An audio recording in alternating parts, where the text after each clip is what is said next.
भारतीय चेतना पार्टी के प्रत्याशी डॉक्टर कुमारी मालविका। छात्र जीवन से ही एसएफआई से जुड़कर राजनीति और बाद में स्वास्थ्य शिक्षा के क्षेत्र में लगातार काम कर रही डॉक्टर मालविका पहली बार किसी चुनाव के मैदान में आई है। आइए जानते हैं उनसे कि किन मुद्दों को लेकर वो चुनाव के मैदान में उतरी है और मधुबनी जिले के सबसे पिछड़े इलाके में शुमार लौखा विधानसभा क्षेत्र के विकास के रास्ते पर क्या कुछ विजन है उनके पास। डॉक्टर मालविका, आपके हमारे कार्यक्रम में बहुत बहुत स्वागत है। जी, आपका बहुत बहुत धन्यवाद। मैं चाहती हूँ कि आप सबसे पहले अपने बारे में संक्षिप्त में वे सारी बातें बता दीजिए जिसके बारे में लोग जानना चाहेंगे। मैं डॉक्टर कुमारी मालविका यादव, 40 लौखा विधानसभा क्षेत्र, भारतीय चेतना पार्टी प्रदेश महासचिव। आपका युवा के क्षेत्र में बड़ा नाम है, पहली बार खुलकर आप चुनाव के मैदान में हैं। आखिर आपने राजनीति में आने और चुनाव लड़ने का फैसला कैसे किया? मैं शिक्षा और स्वास्थ्य के क्षेत्र में पिछले 16 वर्षों से काम कर रही हूँ और समाज सेवा के क्षेत्र में भी काम कर रही हूँ। लेकिन जब योग और शिक्षा के क्षेत्र में जब काम करने के दौरान जब मैं कई पूरे जिले भर में मैंने भ्रमण किया, साथ ही साथ मैंने देश और पूरे राज्य भर का भी भ्रमण किया, तो मुझे जो देखने को मिला शिक्षा और स्वास्थ्य के क्षेत्र में हम लोग बहुत पीछे हैं। हमारा बिहार बहुत पीछे है और खास करके जिस क्षेत्र से मैं खड़ी हुई हूँ वो हमारा ससुराल है और पिछले 12 वर्षों से मुझे वहाँ का अनुभव मिला है। वहाँ सड़क की व्यवस्था, बेरोजगारी और खास करके शिक्षा और स्वास्थ्य बहुत ही पीछे है।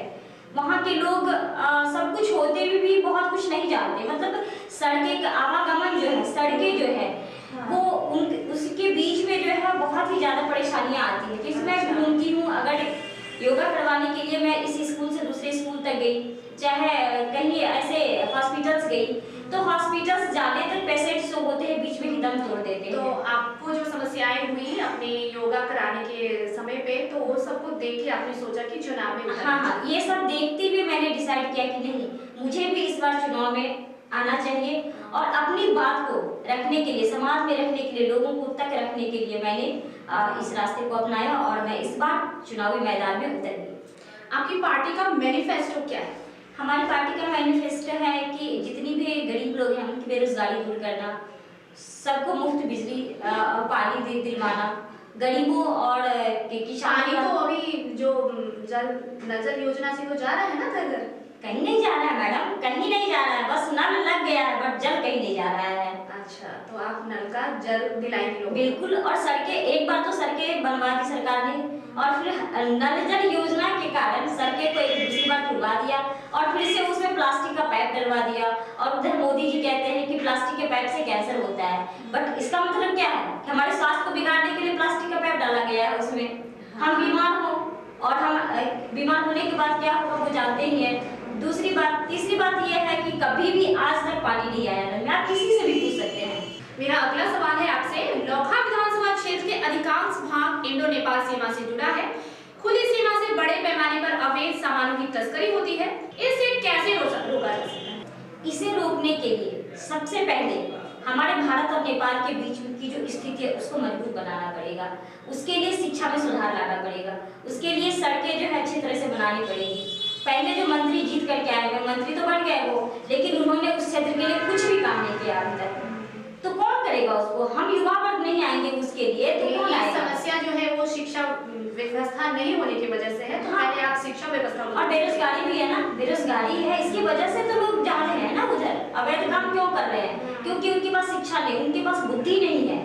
वो सोचेंगे कैसे कि हमें क्या करना है? जब तक शिक्षा नहीं आएगा, तब जब तक चेतना का विकास नहीं होगा, तब तक लोग कैसे समझेंगे कि क्या गलत और क्या सही है? हाँ, इसीलिए आपने भारतीय चेतना पार्टी भी रखा है ना? हमारी पार्टी का भी नाम है भारतीय चेतना पार्टी। तो लोगों में चेतना जगाने का काम है। और मैं योग से जुड़ी हूँ, तो योग में सबसे पहले चेतन मन पे ही काम किया जाता है।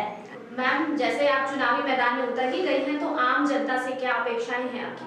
आम जनता से मेरी यही अपेक्षाएं हैं कि इस बार पूरी चेतनता के साथ सोच समझकर पिछले 30 वर्षों में जो उन्होंने देखा है उसको देखते हुए नई सरकार जो अभी हम लोग बनाएंगे वो लोग बनाएंगे। जो मतदान करेंगे, मतदान सोच समझ के करें और युवा को लाएं, शिक्षित को लाएं।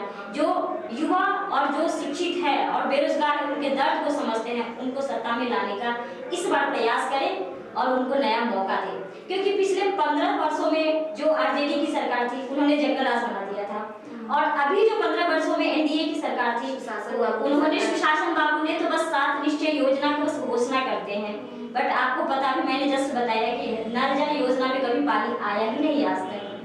तो आप नल एक बार उन्होंने शराब की ठेकेदारी दिलवा दी, शराब की हर घर दुकानें खुलवा दी। क्या इससे पहले कभी हुआ था ऐसा?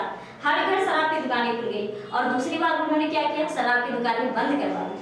दहेज प्रथा रोकने के लिए उन्होंने चेन सिस्टम बनवाया। क्या आज भी दहेज प्रथा रुकी है?